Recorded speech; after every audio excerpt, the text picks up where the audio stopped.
नमस्कार मित्रों, भाइयों बहनों, मैं हनुमान सोनी सर एचपीएस एजुटेक यूट्यूब चैनल साथियों एचपीएस एजुटेक पर आपका तहे दिल से स्वागत करता हूं।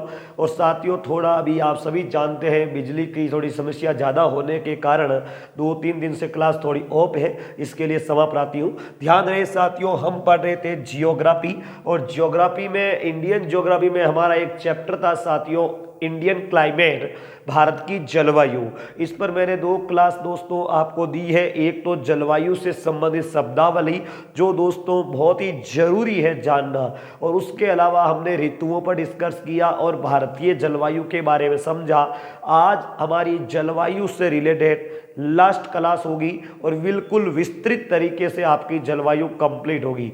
आपसे पहले ही रिक्वेस्ट कर रहा हूं, पहली बात तो दोस्तों, चैनल पर नए हैं तो जल्दी से चैनल को सब्सक्राइब करके इस भाई को एक मोटिवेशन प्रदान करें ताकि आपके लिए और भाई बहनों के लिए गाइडेंस का काम कर सके और मोटिवेशन मिलता रहे। दूसरी बात साथियों, हर चैप्टर को सिस्टमेटिक ढंग से देखें ताकि आपको समझ में आसानी से आ सके। Thank you. Come to the point.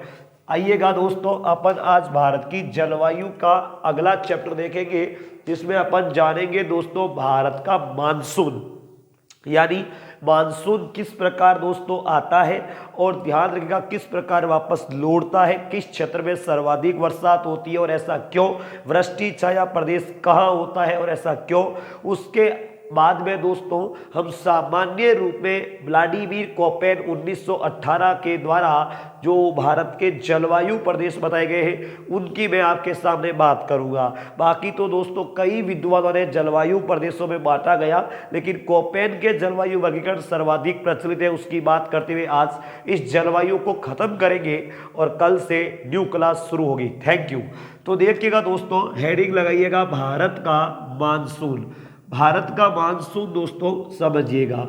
Monsoon को समझने से पहले एक बार रिपीट कर रहा हूं साथियों, मानसून शब्द जो है अरबी भाषा का शब्द है, क्योंकि इसका प्रयोग सबसे पहले किस भाषा का शब्द है?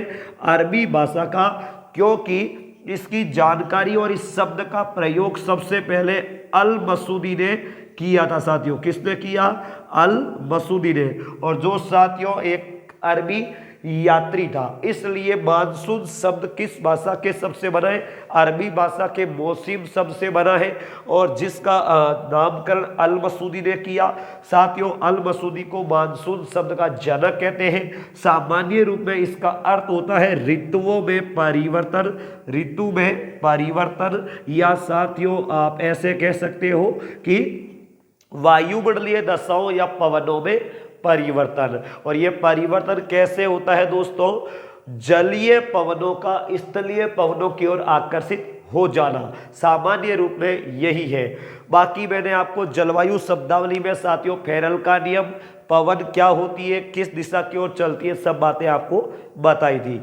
बस इतना ध्यान रखें। चलिए आगे बढ़ रहा हूं दोस्तों। भारत का मानसून किस प्रकार होता है देखिएगा। तो मानसून की बात कर रहे हैं दोस्तों, तो बाकी पीछे मैंने सभी ऋतुएं बताई, हम आज बात करेंगे वर्षा ऋतु की। और वर्षा ऋतु दोस्तों हम भारत की बात करें तो भारत में ध्यान रखना मध्य जून से सितंबर महीने तक मानी जाती है। ध्यान रखिएगा, सितंबर महीने तक, मध्य जून से मध्य सितंबर तक की जो 4 महीने की जो सेशन होती है दोस्तों, उसे अपन कहते हैं वर्षा ऋतु। याद रखिएगा 15 सितंबर के बाद में, 15 सितंबर से दोस्तों मानसून का निवर्तन, एक शब्द ध्यान रखें दोस्तों, आपके सामने लिख रहा हूं ये, मानसून का निवर्तन या प्रत्यावर्तन, या दोस्तों इसको कहते हैं प्रत्यावर्तन। इसका मतलब होता है साथियों मानसून का पीछे की ओर लौटना या वापस चले जाना या वापस लौटना। और ये जो समय हो जाता है दोस्तों, ये मध्य सितंबर से शुरू हो जाता है, और अक्टूबर नवंबर का जो महीना होता है भारत में, वो मानसून प्रत्यावर्तन का ही काल होता है। कंसेप्ट किधर है? अक्टूबर नवंबर का महीना, विशेषकर अक्टूबर का जो महीना है पूर्ण रूप से मानसून प्रत्यावर्तन का ही समय है। चलिए तो अब देखिएगा अपन जो है वर्षा ऋतु की बात करेंगे मध्य जून से मध्य सितंबर। वो कैसे साथियों, चलिए आइएगा आपके सामने बात करता हूं। सुनिए दोस्तों, आपको पता है मध्य मार्च से लेकर के मध्य जून के बीच में भयंकर गर्मी पड़ती है और भारत में ग्रीष्म ऋतु होती है। दोस्तों इसी समय सूर्य उत्तरायण होता है और कर्क रेखा पर लंबवत चमकने की ओर अग्रसर होता है और 21 जून को कर्क रेखा यानी उत्तरी अयनांत जिन्हें कहते हैं कर्क रेखा पर सूर्य लंबवत चमकता है। तो ध्यान रखिएगा भारत में दोस्तों भीषण गर्मी होती है। तो दोस्तों भारत के उत्तरी पश्चिमी क्षेत्र व मैदानी प्रदेश, ध्यान से सुनना, वो मैदानी प्रदेश, कंसेप्ट क्लियर करना दोस्तों। उत्तरी पश्चिमी क्षेत्र जो मरुस्थलीय प्रदेश है वो और मैदानी प्रदेशों में भयंकर गर्मी होती है और आगे चलकर जून के महीने में यह गर्मी दोस्तों और तीव्र हो जाती है। रिपीट कर रहा हूं, मई जून के महीने में भारत के उत्तरी पश्चिमी मरुस्थलीय क्षेत्र में मध्यवर्ती मैदानी क्षेत्रों में तापमान बढ़ता है और तापमान बढ़ने के कारण दोस्तों हवाएं हल्की होकर ऊपर की ओर उड़ जाती है। तो यहाँ पर जो क्षेत्र है वो खाली हो जाता है और खाली क्षेत्र को अपन कहते हैं दोस्तों न्यून दाब का क्षेत्र। न्यून दाब का क्षेत्र समझ में आ गई दोस्तों। न्यून दाब का क्षेत्र बनता है दोस्तों इस क्षेत्र में मई जून के महीने में। ध्यान रखिएगा इसी समय दोस्तों भूमध्य रेखा के दक्षिण में हिंद महासागर वाले क्षेत्र में उच्च वायुदाब का केंद्र बन जाता है, क्योंकि वहां पर दोस्तों तापमान लो होता है और लो होने के कारण उच्च वायुदाब का केंद्र कहां बनता है, भूमध्य सागर के दक्षिण में हिंद महासागर में। हवाएं हमेशा दोस्तों उच्च वायुदाब से न्यून वायुदाब की ओर चलती है, क्योंकि न्यून वायुदाब वाले खाली क्षेत्र को भरने के लिए पवनें आकर्षित होती है, इसलिए उच्च वायुदाब से न्यून वायुदाब की ओर चलती है। अब दोस्तों ध्यान रखना, न्यून वायुदाब वापस समझिएगा दोस्तों, आपके सामने एक चित्र बना रहा हूं और उसके माध्यम से आपके सामने कंसेप्ट बिल्कुल क्लियर करेंगे। देखिएगा दोस्तों,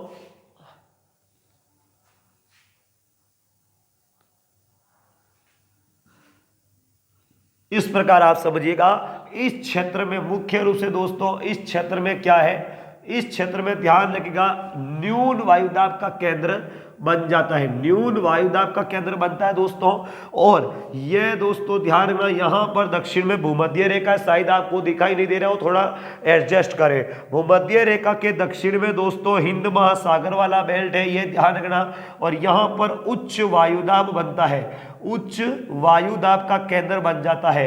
अब साथियों हवाएं यहां से, ध्यान से सुनिएगा, हवाएं यहां से इस क्षेत्र को भरने के लिए इधर यानी दक्षिण पूर्व से उत्तर पश्चिम की ओर चलनी चाहिए। जैसे मैं आपको बता रहा हूं इस प्रकार चलनी चाहिए, यानी यहाँ इस क्षेत्र को भरने के लिए यहां से यहां की ओर चलनी चाहिए। तो दोस्तों ये पवने जो है, ध्यान रखना, ये उच्च वायुदाब वाला केंद्र दोस्तों हिंद महासागर में बनता है। तो ध्यान रखिएगा यहां से हिंद महासागर से, तथा जब ये पवने भूमध्य सागर से पार करती है तो भूमध्य सागर, सॉरी कंसेप्ट गलत बोल दिया, भूमध्य रेखा को पार करती है तो भूमध्य रेखा पर जो समुद्री धाराएं चलती है उन समुद्री धाराओं से आर्द्रता ग्रहण कर लेती है।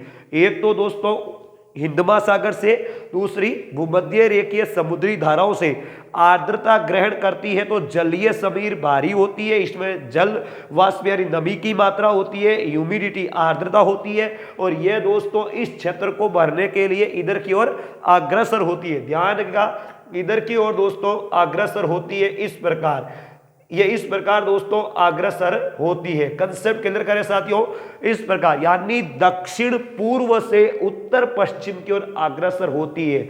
लेकिन मेरे कुछ भाई बहन कह रहे थे कि जलवायु की शब्दावली सर अच्छी नहीं लगी। अरे मेरे भाइयों, आपका कंसेप्ट क्लियर वहीं से होना था। अब मैंने क्या बोला देखो दोस्तों, पृथ्वी की रोटेशन फोर्स, परिभ्रमण या घूर्णन गति के कारण कोरियोलिस बल उत्पन्न होता है, और कोरियोलिस बल दोस्तों हवाओं की स्थिति को विक्षेपित करता है, बदल देता है। और इसी आधार पर दोस्तों नियम दिया फेरल साहब ने। फेरल का नियम कहता है कि हवाएं जिस दिशा से आ रही हो उस दिशा की ओर से दोस्तों भूमध्य रेखा को पार करते, चाहे उत्तरी गोलार्ध की ओर पार करो, चाहे दक्षिणी गोलार्ध की ओर, अपनी स्थिति में बदलाव कर देती है। वो कैसे कि दोस्तों उत्तरी गोलार्ध में पौने जिस दिशा से आ रही हो उस दिशा से अपनी दाहिनी ओर मुड़ जाएगी और दक्षिणी गोलार्ध में बाईं ओर मुड़ जाएगी। कंसेप्ट क्लियर हुआ? यानी उत्तरी गोलार्ध में पौने मुड़ेगी दाईं ओर और दक्षिणी गोलार्ध में मुड़ेगी बाईं ओर। बस यही स्थिति दोस्तों यहां पर हो रही है। अब देखना साथियों, ये जो पौने हैं भूमध्य, देखो समझिएगा, यहां से दोस्तों ये पौने चल रही थी, ध्यान रखना, यहां से इस क्षेत्र को भरने के लिए, लेकिन जैसे ही इस भूमध्य रेखा को पार किया और दोस्तों इन पवनों ने क्या बदल ली, अपनी दिशा बदल ली। यानी दक्षिण पूर्व से उत्तर पश्चिम की ओर जाने वाली पवने जब उत्तरी गोलार्ध में प्रवेश की तो दोस्तों मुड़ गई किस ओर? दक्षिण पश्चिम से उत्तर पूर्व की ओर, यानी अपनी दाईं ओर मुड़ गई। देखो जैसे ही दाईं ओर मुड़ी तो इन पवनों की स्थिति इस प्रकार हो गई मेरे भाइयों, इस प्रकार, ध्यान से समझिएगा, इस प्रकार हो गई है। अब ये दिशा देखो कैसी हुई है दोस्तों, ये पवन ऐसे जा रही है तो दोस्तों ये दक्षिण पश्चिम दिशा हो रही है, उत्तर पूर्व दिशा हुई या नहीं हुई? जी हाँ, सही बोल रहा हूं मैं, दक्षिण पश्चिम से उत्तर पूर्व की ओर हो गई है। तो दोस्तों अब ये पवने पर्वतीय क्षेत्रों से टकराकर वर्षा करती है तो हम कहते हैं कि दक्षिणी पश्चिमी मानसून, भारत का जो मानसून है वो हिंद महासागरीय मानसून या दक्षिणी पश्चिमी मानसून है। हिंद महासागर से आने के कारण हिंद महासागरीय और दोस्तों दक्षिण पश्चिम दिशा से उत्तर पूर्व की ओर आगे बढ़ने के कारण इसे दक्षिणी पश्चिमी मानसून कहते हैं। दोस्तों फेरल साहब के नियम के अनुसार हवाएं दाईं ओर मुड़ गई तो यह न्यून दाब वाला क्षेत्र तो बेचारा खाली ही रह गया। ध्यान रखना, एक दोस्तों वृष्टि छाया प्रदेश जो यहाँ पर बन रहा है ना, इसके लिए एक उत्तरदायी कारण यह भी है कि यह जो है ना दाईं ओर मुड़ने से दक्षिणी पश्चिमी मानसून हो गया। अब दक्षिणी पश्चिमी मानसून क्यों हुआ पता चल गया। अब साथियों यह जो दक्षिणी पश्चिमी मानसून जो है भारत की प्रायद्वीपीय स्थिति के कारण, कंसेप्ट क्लियर करें, भारत की प्रायद्वीपीय स्थिति के कारण दो शाखाओं में बंट जाता है दक्षिणी पश्चिमी मानसून ही है लेकिन दो शाखाओं में बढ़ जाता है। वो कैसे? तो समझिएगा साथियों, इधर तो जो पवने चलेगी वो अरब सागर को पार करेगी, अरब सागर के ऊपर से चलेगी, इसलिए इधर वाली शाखा हो गई अरब सागरीय दक्षिणी पश्चिमी मानसून और इधर वाली शाखा दोस्तों बंगाल की खाड़ी की मानसूनी शाखा हो गई, बंगाल की खाड़ी की। रिपीट कर रहा हूं, अब कोई पीसीएस की तैयारी कर रहा हो बंदा तो ध्यान से सुनिएगा, वापस कंसेप्ट क्लियर कर रहा हूं। दोस्तों मई के महीने में ध्यान रखें, ग्रीष्म ऋतु के कारण उत्तरी पश्चिमी मरुस्थलीय क्षेत्र और मैदानी क्षेत्रों में तापमान बढ़ता है, वृद्धि होती है और इसमें भीषण वृद्धि हो जाती है जून के महीने में जब सूर्य कर्क रेखा पर लंबवत चमकता है तो दोस्तों न्यून वायुदाब का केंद्र बन जाता है।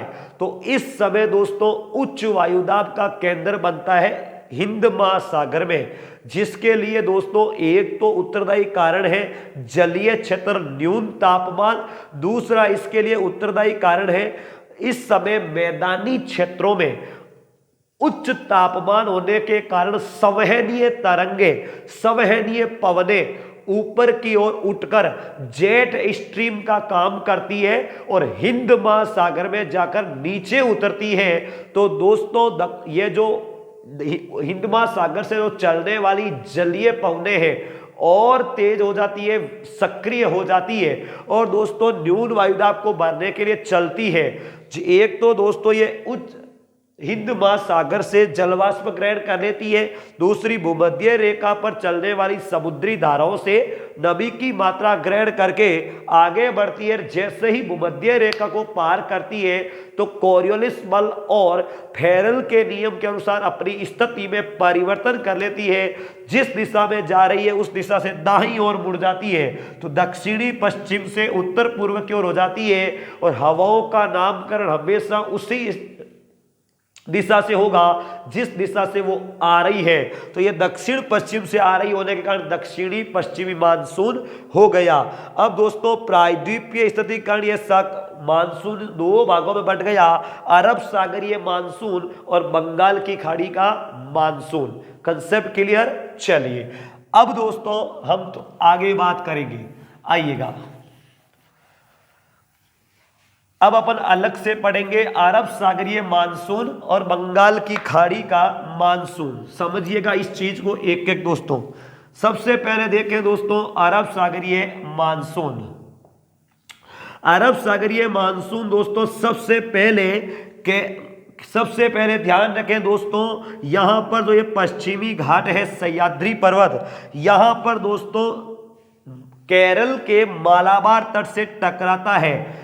और यह दोस्तों वैसे तो सामान्य रूप में मैं आपको बता चुका हूं पिछली क्लास में साथियों कि भारत में सबसे पहले मानसून अंडमान निकोबार द्वीप में प्रवेश करता है 25 मई को, क्योंकि साथियों अंडमान निकोबार भारत में सबसे दक्षिण में है। और याद रखिएगा वो 6 डिग्री 40 मिनट उत्तरी अक्षांश पर है, जबकि भारत की मुख्य भूमि 8 डिग्री 4 मिनट उत्तरी अक्षांश पर है, जिसमें डिफरेंस 2 डिग्री का है साथियों। तो ध्यान रखिएगा भारत की मुख्य भूमि पर मानसून केरल में प्रवेश करता है सबसे पहले केरल के मालाबार तट में। और यह मानसून प्रवेश करता है दोस्तों, एवरेज डेट है 1 जून या जून के प्रथम सप्ताह में। दोस्तों जब यहां पर मानसून की शुरुआत होती है, प्रवेश के समय तीव्र पवनें होती है, तो पश्चिमी घाट पर दोस्तों यहां पर ऊंचाई वाली पहाड़ियां हैं पश्चिमी घाट में दोस्तों सह्याद्री पर्वत में, जिसमें आपने सुना है अनाईमुड़ी, दोदा बेटा, मलानगिरी, कुद्रेमुख, महाबलेश्वर, ऐसी कई पहाड़ियां हैं साथियों। इन पहाड़ियों से टकरा करके यह व्यापारिक पवनें होती है दोस्तों, ध्यान रखें, क्योंकि भूमध्य रेखा अयनवर्तीय क्षेत्रों में चलने वाली पवनें व्यापारी की होती है। और ये निश्चित पवनें हैं, स्थायी पवनें हैं, हमेशा स्थायी, ध्यान रखना। तो ये पवनें टकरा करके दोस्तों इन पहाड़ियों से टकरा कर ये अरब सागर की पहली शाखा है जो मालाबार तट से टकराती है और भयंकर बरसात करती है। इसलिए इसे कहते हैं दोस्तों बरसात का विस्फोट या वर्षा का विस्फोट या मानसून का प्रस्फोट, मानसून विस्फोट या धमाका कहते हैं। समझ गए साथियों? रिपीट कर रहा हूं, अरब सागरीय मानसून भी 3 शाखाओं में बंटा हुआ है। पहली शाखा जून के प्रथम सप्ताह में भारत की मुख्य भूमि से टकराती है और पश्चिमी घाट से टकराकर तीव्र बरसात करती है। और यह पर्वतीय वर्षा होती है, क्योंकि पर्वतों से टकराकर दोस्तों हवाएं वर्षा करती है। ध्यान रखिएगा, यह तीव्र वर्षा होने के कारण इसे मानसून का प्रस्फोट या मानसून का धमाका कहते हैं साथियों। और यह दोस्तों आगे बढ़कर जब पर्वतों से नीचे की ओर उतरती है, पश्चिमी घाट वाले पर्वतों से, तो दोस्तों ध्यान रखना जब नीचे की ओर अवतलित होती है आर्द्र पवनें, तो यहां पर तापमान में दोस्तों नीचे की ओर उतरने पर एडियाबेटिक दर से तापमान बढ़ता है, और वो भी एडियाबेटिक दर से तापमान बढ़ता है। तो इन पवनों में ध्यान रखिएगा आर्द्रता घट जाती है, जिसके कारण दोस्तों यहां पर वर्षा की प्राप्ति नहीं होती। इसीलिए मैं आपको फिर कह रहा हूं, पश्चिमी घाट का पूर्वी भाग दक्षिणी पश्चिमी मानसून से बिना बरसात के ही रह जाता है, जिसके लिए पहला कारण उत्तरदायी है दोस्तों पवनों का पर्वतों की ओर अवतरित होते समय तापमान में वृद्धि होना, और दूसरी बात है तापमान में वृद्धि होने से आर्द्रता घट जाना। यह पहली बात है दोस्तों इस कोरोमंडल तट वाले और पश्चिमी घाट के पूर्वी वाले भाग में वृष्टि छाया प्रदेश का होना। Concept clear. चलिए दूसरी दोस्तों ध्यान रखा, अब जो है अरब सागर की मानसून की दूसरी शाखा दोस्तों प्रवेश करती है मुंबई के पास। पहली शाखा यहां से प्रवेश की, दूसरी शाखा दोस्तों मुंबई के पास से प्रवेश करती है और आगे बढ़ती हुई, ध्यान से सुनिएगा साथियों, आगे बढ़ती हुई, रिपीट कर रहा हूं, अरब सागरीय मानसून की दूसरी शाखा मुंबई के उत्तरी सिरे से भारत में प्रवेश करती है और तीव्र बरसात करती हुई गुजरात के दक्षिण में नर्मदा और ताप्ती नदियों की जो घाटियां हैं उनमें प्रवेश कर जाती है और आगे चलकर के दोस्तों विंध्याचल पर्वत के दक्षिण में बरसात करती हुई, ध्यान रखिएगा, वर्षा करती हुई दोस्तों, और सामान्य सी थोड़ी बहुत मात्रा में बरसात राजस्थान के दक्षिणी भाग में भी होती है और आगे बढ़ती हुई साथियों छोटा नागपुर के पठार तक पहुंच जाती है। और यह रही दोस्तों दूसरी अरब सागरीय शाखा। ध्यान रखिएगा ये रिकॉर्डेड क्लास है साथियों, फिर भी मैं आपका पूरा कंसेप्ट क्लियर करने का प्रयास करूंगा। विश्वास रखिए और चैनल को प्लीज ज्यादा से ज्यादा शेयर एंड सब्सक्राइब करें, यही चाहिए आपसे। अब दोस्तों यह तो हुई दूसरी शाखा। तीसरी शाखा दोस्तों ध्यान रखना, कच्छ के रण से या कच्छ के पास जो सौराष्ट्र क्षेत्र है यहां से टकराती है, यहां से प्रवेश करती है और दोस्तों यह शाखा ध्यान रखें गुजरात से शुरू होकर दोस्तों हरियाणा तक फैली हुई है। अरावली की पहाड़ियां और अरावली की पहाड़ियों की जो स्थिति है वो भी साथियों दक्षिण पश्चिम से उत्तर पूर्व की ओर है और इन पवनों की भी स्थिति दक्षिण पश्चिम से उत्तर पूर्व की ओर है। तो ये पवने दोस्तों अरावली के समानांतर आगे बढ़ जाती है। यहां पर दोस्तों इनका कोई अवरोध नहीं है, कोई रोकने वाला नहीं है, यानी कोई भी पर्वतीय श्रेणी अवरोध का कार्य नहीं करती, इसलिए सामान्य सी थोड़ी बहुत बरसात राजस्थान के दक्षिणी भाग में करती है और ये पवने आगे चल करके हिमाचल प्रदेश में शिवालिक की पहाड़ियों से कालका जिले के पास में टकराकर भयंकर बरसात करती है। इसलिए दोस्तों इसे कहते हैं हिमाचल की शाखा या राजस्थान की शाखा। अरावली के समानांतर होने के कारण और कोई अवरोधक नहीं होने के कारण यह पश्चिमी राजस्थान व उत्तरी पश्चिमी गुजरात का क्षेत्र सूखा ही रह जाता है अरब सागरीय शाखा से। तो ध्यान रखिएगा दोस्तों अरब सागरीय मानसून की तीन शाखा, पहली कर्नाटक के दक्षिण में केरल का मालाबार तट, दूसरी महाराष्ट्र के उत्तरी भाग से दोस्तों और नर्मदा व ताप्ती नदियों की घाटी में बढ़ते हुए छोटा नागपुर वाली शाखा, और तीसरी दोस्तों सौराष्ट्र में कच्छ क्षेत्र से टकरा करके हिमाचल की शाखा जो राजस्थान में भी थोड़ी बहुत बरसात करती है और हिमाचल क्षेत्र में ज्यादा बरसात करती है। इसका मतलब यह हुआ साथियों कि अरब सागरीय जो मानसून की शाखा है वो हमारे राजस्थान में ही नहीं लगभग भारत में भी दोस्तों बहुत सामान्य बरसात करती है। यानी अगर औसत प्रतिशत में देखा जाए तो 20% के लगभग बरसात अरब सागरीय शाखा से होती है, जबकि भारत की 2/3 बरसात जो है साथियों यानी कि 75% वर्षा जो है वो बंगाल की खाड़ी की शाखा से होती है। समझ में आ गई बात दोस्तों, ध्यान रखिएगा।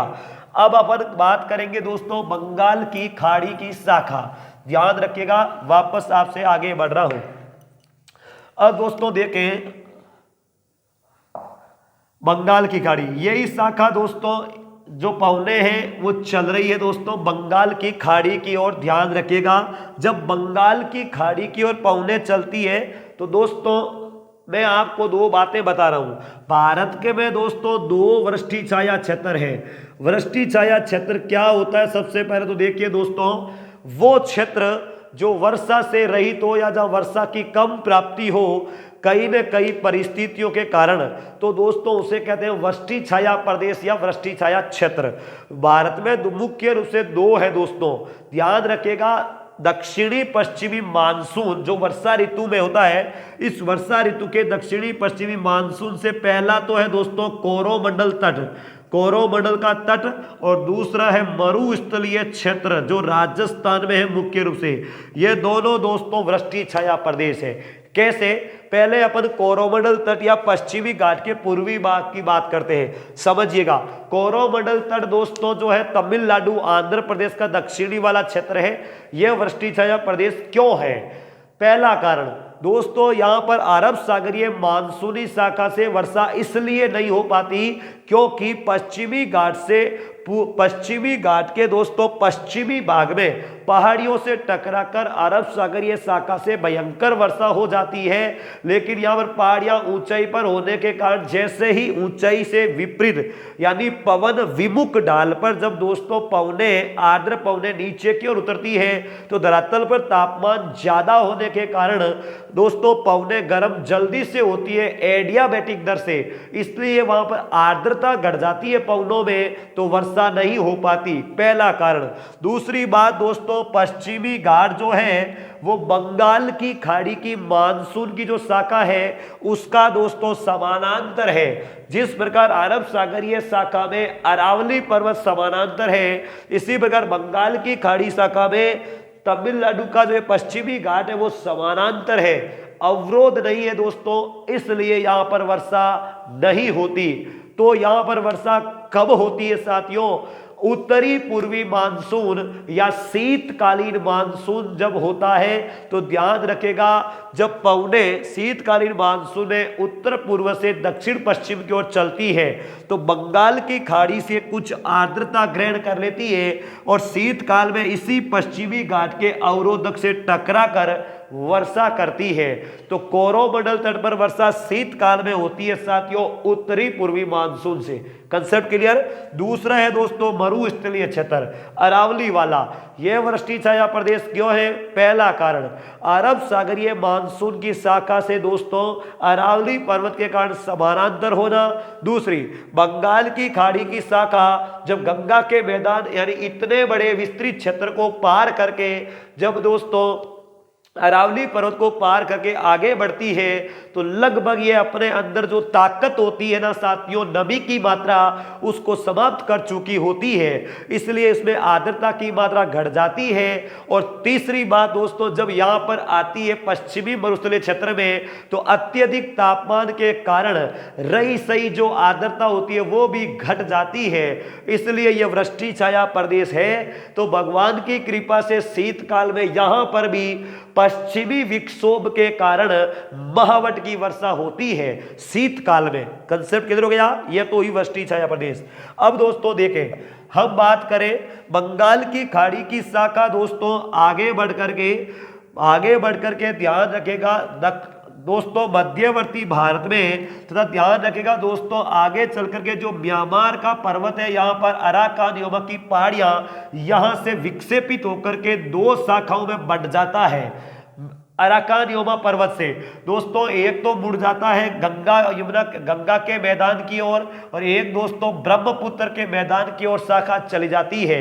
ध्यान रखना, ब्रह्मपुत्र के मैदान की ओर जाने वाली शाखा उत्तरी पूर्वी भारत के दोस्तों पूर्वोत्तर भारत में बरसात करती है। और यहाँ पर दोस्तों ध्यान रखें, असम राज्य में चेरापूंजी में, मेघालय राज्य में मोसिनराम क्षेत्र में गारो खासी जयंतिया की जो पहाड़ियां हैं ये कीपाकार पहाड़ियां हैं दोस्तों इस प्रकार की, और इन कीपाकार पहाड़ियों के कारण पूरे विश्व में, पूरी दुनिया में दोस्तों सर्वाधिक वर्षा जो होती है ये वर्षा इस मेघालय के मोसिनराम और चेरापूंजी क्षेत्र में कीपाकार पहाड़ियों के कारण होती है। फिर दोस्तों पूर्वोत्तर भारत में वर्षा हो जाती है इस ब्रह्मपुत्र शाखा से, जो बंगाल की खाड़ी की शाखा आगे बढ़ती है।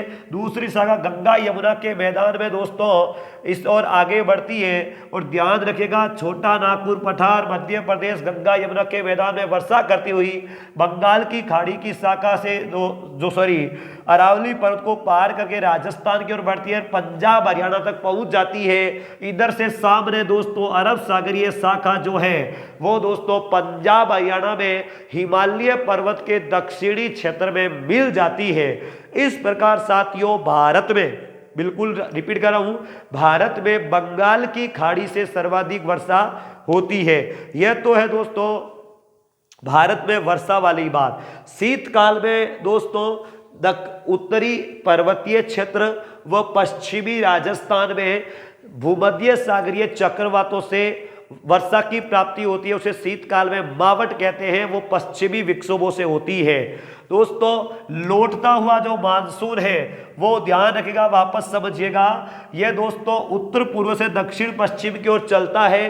तो उत्तरी पूर्वी मानसून जो है ना साथियों, वो ध्यान रखिएगा बिल्कुल स्थलीय भाग से, रिपीट कर रहा हूं बात को, जमीन से गुजर कर आता है, स्थलीय भाग से गुजर कर आ रहा है। और यहां पर दोस्तों जल है नहीं, पानी कहीं उपलब्ध है नहीं, तो नमी की मात्रा होती नहीं है, वो पवने स्थलीय समीर है, इसलिए शुष्क होती है साथियों, वर्षा नहीं करती। केवल एंड केवल थोड़ी बंगाल की खाड़ी से जलवाष्प ग्रहण करके कोरोमंडल तट, आंध्र प्रदेश के दक्षिणी भाग और तमिलनाडु में वर्षा करती है।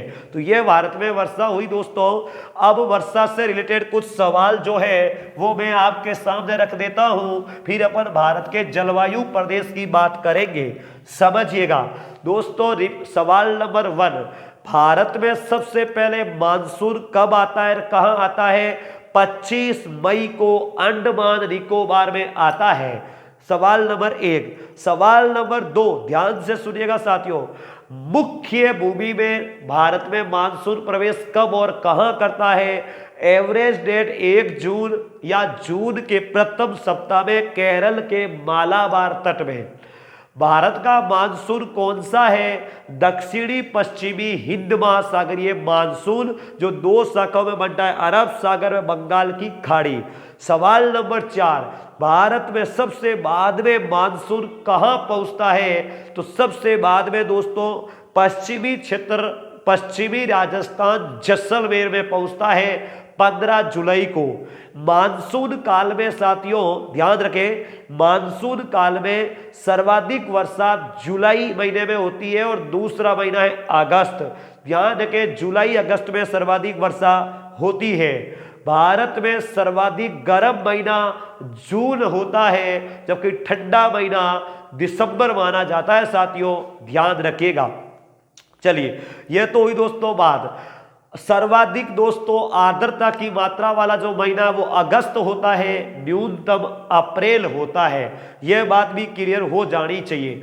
अब दोस्तों मैं आपके सामने बात करूंगा जलवायु प्रदेश। तो दोस्तों सुनिएगा, एक है जलवायु प्रदेश और एक है कृषि जलवायु प्रदेश। आप दोस्तों कई बार गलत कर देते हो, तो मैं आपको पहले ही कंसेप्ट क्लियर कर देता हूं, ध्यान रखिएगा। भारत में जलवायु प्रदेश जो है दोस्तों वो कोपेन, व्लादिमीर कोपेन ने 1918 में बताए दोस्तों। और जिन्होंने आधार जो माना, रिपीट कर रहा हूं, व्लादिमीर कोपेन दोस्तों जर्मनी के भूगोलवेता है, जलवायुवेता, जिन्होंने साथियों 1918 में पहले वर्गीकरण किया, फिर 1931 में और किया। इन्होंने दोस्तों तापमान, वर्षा व वनस्पति के आधार पर जलवायु प्रदेशों का विभाजन संपूर्ण विश्व का किया और लगभग 26 भागों में बांटा। लेकिन भारत में दोस्तों 8 जलवायु प्रदेश बताए और राजस्थान में 4। ध्यान रखना, इन्हीं 8 में शामिल है राजस्थान वाले, जो अभी आपके सामने रखेंगे, ध्यान रखिएगा। भारत में कोपेन के अनुसार जलवायु प्रदेश 8 है, लेकिन कृषि जलवायु प्रदेश बिल्कुल अलग कंसेप्ट है साथियों। आपसे पूछ ले भारत में कितने कृषि जलवायु प्रदेश हैं, तो 15 कृषि जलवायु प्रदेश है। Concept clear? चलिए अब देखो, भारत में कोपेन के वर्गीकरण के अनुसार मैं आपके सामने दोस्तों ध्यान रखिएगा,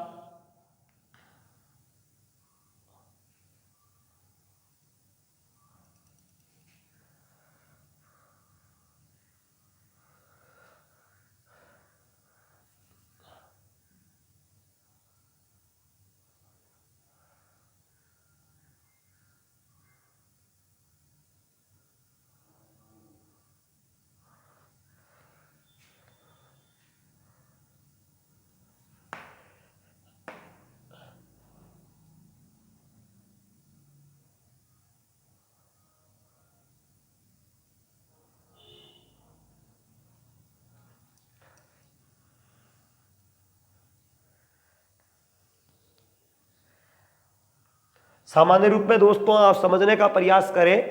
दोस्तों भारत में कुल व्लादिमीर कोपेन ने 8 जलवायु प्रदेश बताए 1918 में। और दोस्तों ध्यान रखिएगा, आधार क्या था बताने का? वर्षा, तापमान और वनस्पति।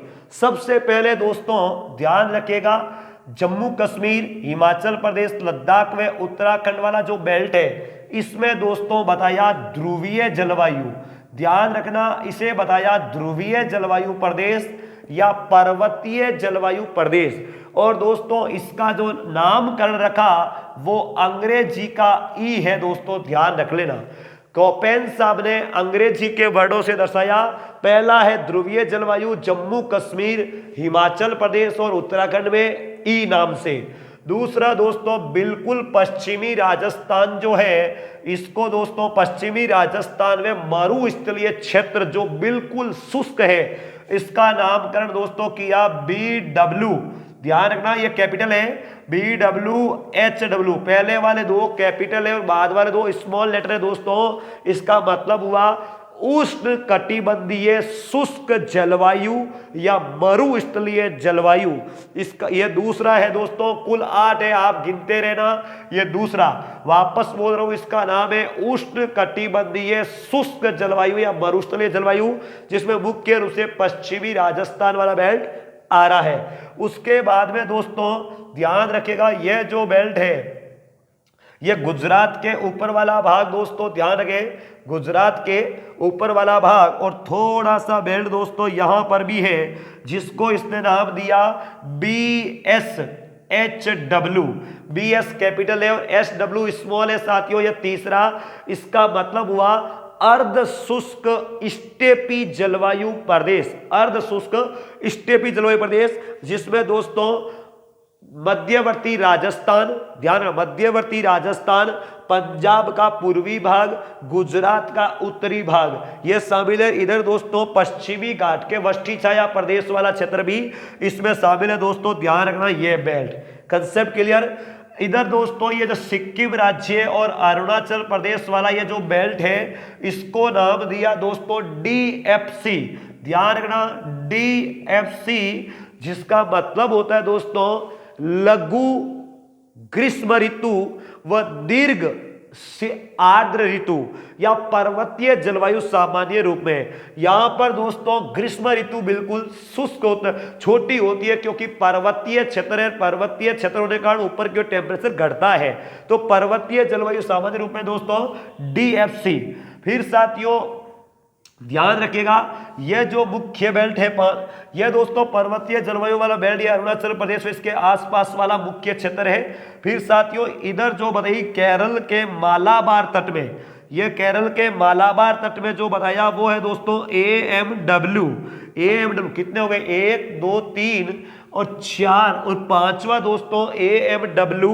इसका मतलब होता है दोस्तों सर्वाधिक वर्षा वाला प्रदेश, सर्वाधिक वर्षा वाला प्रदेश, या इसे ऐसे कहते हैं दोस्तों, यानी ध्यान रखिएगा दोस्तों लघु शुष्क ग्रीष्म ऋतु, यानी दोस्तों बहुत ही छोटी ग्रीष्म ऋतु होती है जो शुष्क होती है, यानी सर्वाधिक वर्षा होती है, ग्रीष्म ऋतु बहुत ही शुष्क होता, बहुत ही छोटी होती है। तो यहां पर दोस्तों सर्वाधिक वर्षा और सर्वाधिक टेम्परेचर होने के कारण उष्ण कटिबंधीय सदाबहार वन पाए जाते हैं, और इसी कारण ये पश्चिमी घाट दोस्तों तप्त स्थल हॉट स्पॉट के रूप में कार्यरत है, जिसमें दोस्तों केरल की यहां पर एक घाटी है मुक घाटी या साइलेंट वैली, वो भी प्रसिद्ध है बायोडाइवर्सिटी के लिए।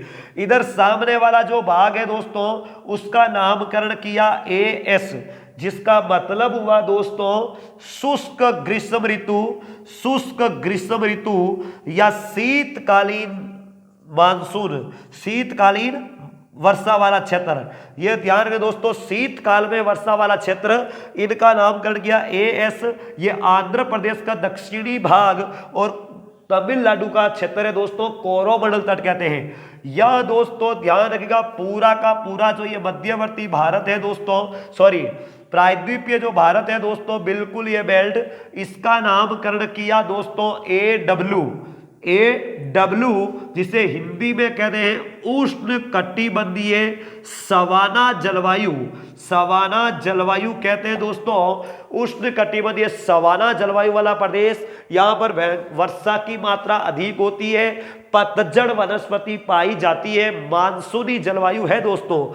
ये का दोस्तों गंगा के मैदान के बाद ये सर्वाधिक विस्तृत क्षेत्र में पाया जाता है। और इसके अलावा दोस्तों ये जो पूरा का पूरा बेल्ट है, पूर्वी राजस्थान, उत्तर प्रदेश, बिहार, पश्चिम बंगाल वाला जो ये एरिया है दोस्तों, ब्रह्मपुत्र, गंगा, यमुना, ये मैदानी क्षेत्र, इसका नामकरण किया दोस्तों CWG। इसे कहते हैं दोस्तों शीतकाल शुष्क जलवायु। शीतकाल में शुष्क जलवायु होती है क्योंकि यहां से दोस्तों उत्तरी पूर्वी मानसून से जो पवनें गुजरती है वो शुष्क होती है स्थलीय भाग से गुजरने के कारण, इसलिए शीतकाल में इस मैदानी क्षेत्र में वर्षा नहीं होती। तो दोस्तों कोपेन साहब ने कुल 8 जलवायु प्रदेश बताए। पहला उत्तरी भारत में ध्रुवीय जलवायु ई, दूसरा दोस्तों ये सिक्किम में उत्तरी वाला बेल्ट जो पूर्वोत्तर भारत में DFC, तीसरा दोस्तों CWG मैदानी क्षेत्र में, चौथा दोस्तों पश्चिमी मरुस्थलीय जलवायु BWSW, पांचवा BSSW अर्ध शुष्क जलवायु, छठा AW दोस्तों मध्यवर्ती प्रायद्वीपीय भारत का पूरा पट्टा जिसमें उष्ण कटिबंधीय सवाना जलवायु पतझड़ी वन, और दोस्तों अगला AMW जो मालाबार तट है, उष्ण कटिबंधीय सदाबहार वनस्पति, सर्वाधिक बायोडाइवर्सिटी, सामने कोरोमंडल तट में शीतकालीन वर्षा वाला मानसून AS। कुल हो गए साथियों 8। तो यह है दोस्तों हमारे भारत के जलवायु प्रदेश। और इसी के साथ दोस्तों आपका जो भारतीय जलवायु है वो मेरे तरफ से खत्म होता है। बाकी दोस्तों नॉलेज अनंत है, आप अपना इसको बढ़ाइएगा। इसके अलावा हालांकि जलवायु प्रदेश दोस्तों थॉर्नथ्वेट ने भी वर्गीकरण किया, ट्रीवार्ता ने भी किया, एंड्रयू कैनन ने भी किया, ऐसे कई विद्वान हैं, लेकिन मुख्य रूप से व्लादिमीर कोपेन का प्रसिद्ध है, इसलिए मैंने आपके सामने रख दिया। इसमें थे दोस्तों राजस्थान में 4 है, ध्यान रखिएगा। राजस्थान में दोस्तों 4 है जो मैं अभी आपके सामने रख देता हूं, लगे हाथों ध्यान रखिएगा।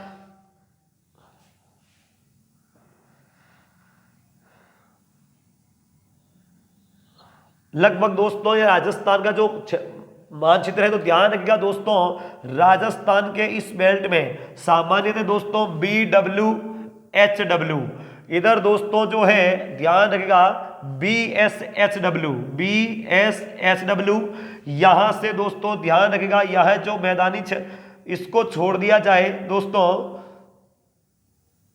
इसको यहां पर दोस्तों ध्यान रखना AW है, जबकि यह है CWG।